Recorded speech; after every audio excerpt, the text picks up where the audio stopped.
여러분, 안녕하셨습니까? 만나의 아침 새벽 기도를 기도로 시작하겠습니다. 하늘에 계시는 사랑이 많으신 아버지 하나님, 내일이면은 땡스기빙스데이입니다. 지난 한 해 동안 인도하신 하나님의 귀하신 은혜가 오늘 이 순간에도 하나님의 귀한 백성들과 넘치도록 함께하여 주셔서 감사합니다. 저희에게 매 순간 생명을 주시고 우리 주 예수 그리스도를 통하여 영원한 생명을 허락해 주셔서 감사합니다. 그리스도인으로서 그리스도인다운 삶을 살도록 주여 도와주시옵소서. 다른 이들에게 그리스도의 귀한 사랑을 나누는 삶을 살게 하여 주시옵소서. 오늘 저희 각자에게 주신 하나님의 귀한 생명의 뜻이 있습니다. 그 뜻을 이름으로 하나님께 영광 돌리며 살게 하여 주시옵소서. 이 아침에도 깊은 은혜와 감사를 체험하는 귀한 시간 될 수 있도록 인도해 주시기만을 우리 주님 예수님의 이름으로 간절히 기도드리옵나이다. 아멘. 네, 오늘은 잠언 24장 1절로 10절까지 있는 말씀입니다. 잠언 24장 1절로 10절까지 있는 말씀 보겠습니다. 너는 악인의 형통을 부러워하지 말며 그와 함께 있기도 원하지 말지어다. 그들의 마음은 강포를 품고 그 입술은 자네를 바람이니라. 집은 지혜로 말미암아 건축되고 명철로 말미암아 견고히 되며 또 방들은 지식으로 말미암아 각종 귀하고 아름다운 보배로 채우게 되느니라. 지혜 있는 자는 강하고 지식 있는 자는 힘을 더하나니 너는 모략으로 싸우라. 승리는 모사가 많음에 있느니라. 지혜는 너무 높아서 미련한 자에 미치지 못할 것이므로 그는 성문에서 입을 열지 못하느니라. 악을 행하기를 꾀하는 자를 일컬어 사특한 자라 하느니라. 미련한 자의 생각은 죄요 거만한 자는 사람의 미움을 받느니라. 내가 만일 환난 날에 낙담하면 내 힘의 미약함을 부임이니라. 잠언 24장 1절로 10절까지 있는 말씀을 보았습니다. 자, 우리 말씀을 좀 살펴보시면은요. 너는 악인의 형통을 부러워하지 말며 그와 함께 있기도 원하지 말지어다 라고 말씀하고 계십니다. 하나님께서는 일시적으로 악인들에게 형통함을 용인하십니다. 그들은 물질적으로 부를 누리고 번창하고 세상적으로 출세하고 성공하기도 합니다. 그런데 사람이 악인의 형통을 부러워하는 까닭은 그 외적인 것, 세상적인 것, 즉 건강과 물질과 세속적 출세의 가치를 두기 때문에 그렇습니다. 그러나 그러한 것들은 실상 허무한 것들입니다. 전도서 1장 2절은 세상에 있는 모든 것이 다 헛되다는 것을 5번이나 헛되다라는 말로 확정을 하고 있습니다. 성도가 악인들의 형통을 부러워하지 말아야 할 이유는 그들이 악하기 때문에 그렇습니다. 본문은 그들의 마음은 강포를 품고 그 입술은 자네를 말함이니라 라고 말하고 있습니다. 여기서 강포라는 말의 원어는 파괴, 강포 이런 뜻을 갖고 있습니다. 여기 품는다는 원어는 묵상하다, 상상하다, 계획하다라는 뜻입니다. 악인들은 강포한 마음을 품고 강포한 일을 계획하고 강포한 말을 하고 강포한 행동을 하며 남에게 해를 끼칩니다. 그러므로 그들의 현재의 복은 진정한 복이 아닙니다. 왜냐하면 하나님께서 곧 심판대 앞에서 그 모든 복들이 의미가 없음을 드러내시기 때문에 그렇습니다. 성도들은 육신적인, 물질적인, 세상적인 것에 가치를 두지 말고 그 먼저 하나님과 하나님의 나라의 그 뜻을 두고 경건과 의와 선에 마음을 두어야 할 것입니다. 시편 15편 1절로 5절은 하나님의 성산에 거할 자는 의롭고 정직하게 행하며 진실을 말하며 남을 비방하거나 악을 행치 않는 자라고 말씀하고 계십니다. 우리는 악인들의 형통을 부러워하지 말고 악인들의 악 자체를 우리는 멀리해야 할 것입니다.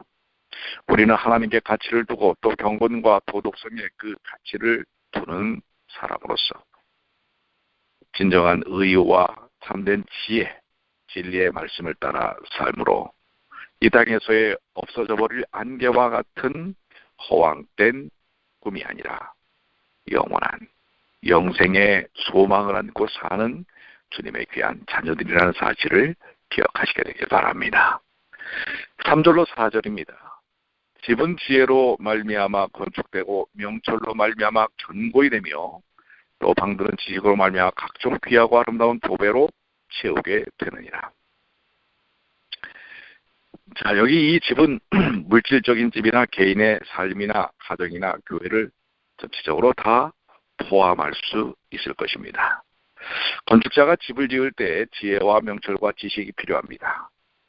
지혜롭고 명철하며 지식 있는 설계자와 건축자가 아름답고 견고한 집을 잘 지을 수 있고 집의 내부조도 효율적이고 적절하게 배치하여 각종 좋은 것들을 들여놓을 수 있게 할 것입니다. 개인의 삶을, 인생을 건립하는데도 지혜와 명철과 지식이 필요합니다. 유다서 20절에는 너희는 너희의 지극히 거룩한 믿음 위에 자기를 건축하라 라고 말씀하고 계십니다. 지혜롭고 명철한 자는 자신의 삶을 견고히 세우며 지식이 있는 자는 자신의 삶의 모든 영역들의 귀하고 아름다운 것들로 채울 것입니다. 우리 인생의 집 무엇으로 지으시겠습니까? 생각 없이 살 수는 없는 것입니다. 우리는 어떠한 생각으로 어떤 지혜로 우리의 인생의 집을 든든하게 설계하고 또 짓고 채울 것인가 생각해 볼 필요가 있습니다. 가정의 건립도 그렇습니다. 시편 127편 1절에 여호와께서 집을 세우지 아니하시면 세우는 자의 수고가 헛되다라고 말씀하고 계십니다. 하나님을 경외하는 것이 지혜와 명철, 지식의 시작입니다. 하나님께서 주시는 지혜와 명철과 지식으로 가정을 세울 때 가정은 든든히 세워지고 복된 자녀들도 얻을 것입니다. 교회도 그렇습니다. 교회는 하나님의 집입니다. 고린도전서 3장 9절 16절에 너희는 하나님의 집이니라. 너희가 하나님의 성전인 것과 하나님의 성령이 너희 안에 거하시는 것을 알지 못하느뇨.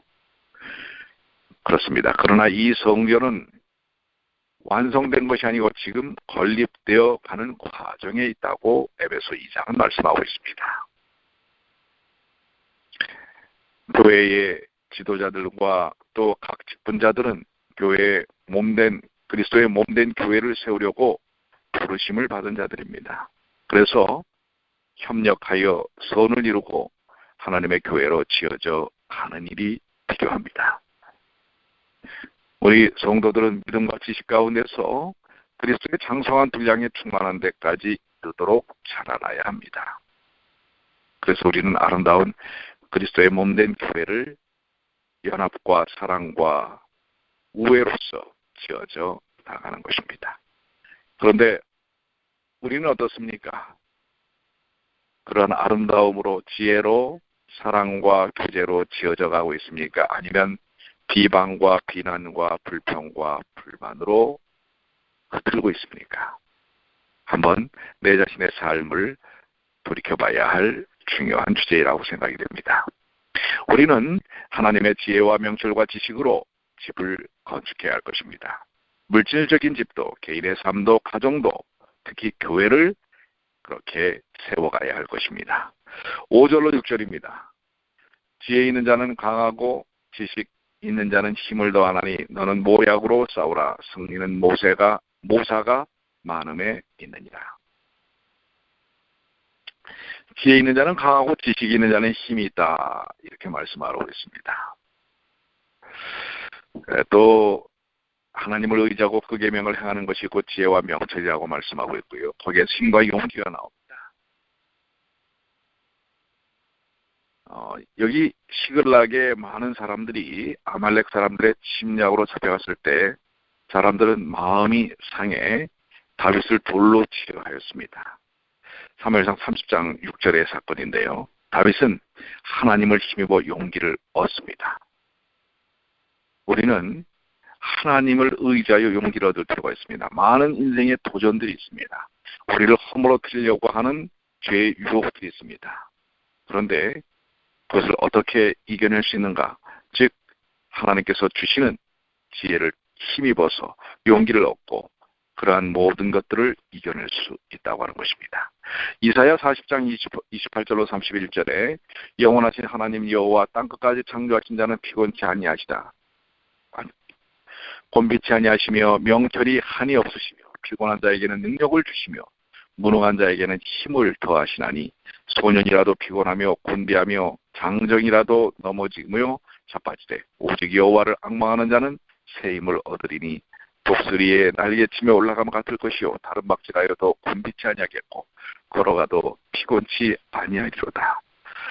너무나 귀한 말씀 아니겠습니까? 그것이 바로 하나님을 믿는 자, 하나님을 경외하는 자는 이러한 능력과 은혜를 힘입어 살게 된다는 사실입니다. 올 한 해 여러분들 참 열심히 살아오시지 않았습니까? 정말 숨이 가쁠 정도로 살아오셨는데요. 오늘 그 생명의 근원, 힘의 근원이 주님께 있음을 기억하십시오.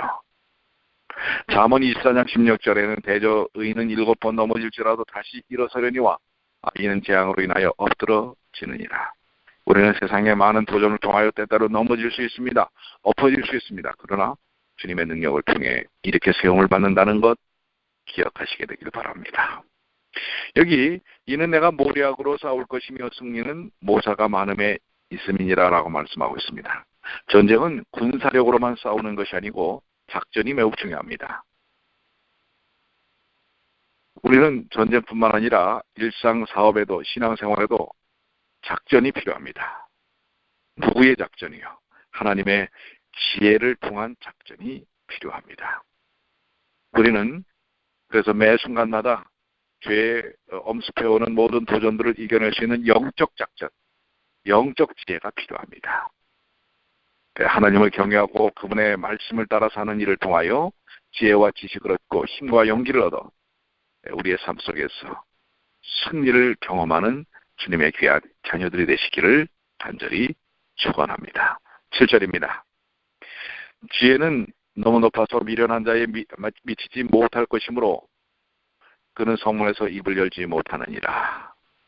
하나님께서 주시는 지혜 곧 하나님을 경외하고 그 계명을 행함으로 얻는 지혜는 미련한 자가 깨닫지 못하고 소유하지 못하는 고상한 덕입니다.